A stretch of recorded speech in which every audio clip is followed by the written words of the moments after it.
If you can't cook your bratwurst on the grill today, I'm going to show you the delicious way to bake it in your oven so it will be juicy and delicious. Let's get to cooking.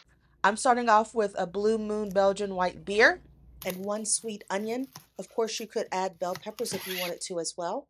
I'm also using a cast iron skillet. I did rinse it off, so those are the water beads you see in it. Now, my stove isn't on. I'm just sitting it on the stove so I can pour in a little bit, about a tablespoon or so of avocado oil to ensure that my sausages don't stick and to help them not burst. We're going to do a couple of other things to help them not burst. So I'm just putting each sausage in the pan and making sure oil gets on both sides. Now, look at how beautiful these look.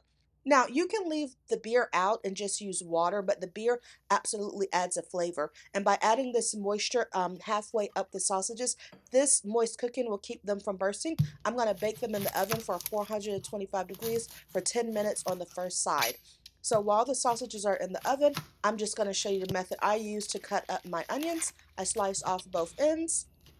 Then I slice the onion down the middle, and then I cut each middle into chunky squares. If you wanted to do slices of onions and bell peppers, you certainly could. Just do whatever you prefer. And I have medium-sized onions. Now, this is how my sausages look after 10 minutes baking.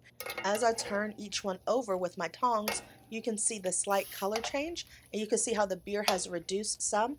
We're going to bake it on the second side for another 10 minutes, still at 425 degrees. And now look, at the 20-minute mark, I am going to use a meat thermometer to insert it into one of my sausages. I want to verify that the internal temperature came up to at least 160 degrees.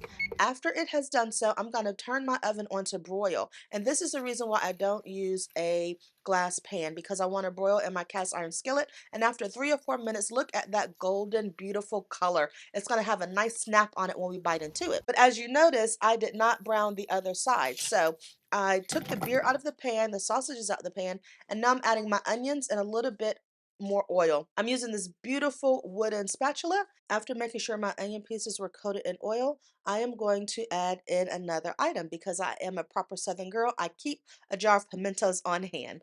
So I'm using my trusty dandy wooden spatula, and I'm going to use a wooden fork this time. I love these wooden utensils. I'll have some links to them in this video. But I'm just putting a couple of forkfuls of the pimentos in with the onions for a pop of color. They add a little bit of flavor and they're mostly soft, but the color really makes a big difference. Now from here, you'll notice one of my sausages is missing. I don't know what happened to it, but I'm adding my sausages into the fry pan so that that second side of the bratwurst can get some color on them. And I'm just moving my onions and peppers through to make sure that they don't stick. And so the smell is amazing, and you can see now that the second side is starting to get some of that caramelization brownness on it that we want to see. So let me know in the comments, what is your favorite way to cook your bratwurst if you do cook it indoors? Thank you so much for watching this video. Please subscribe to my channel.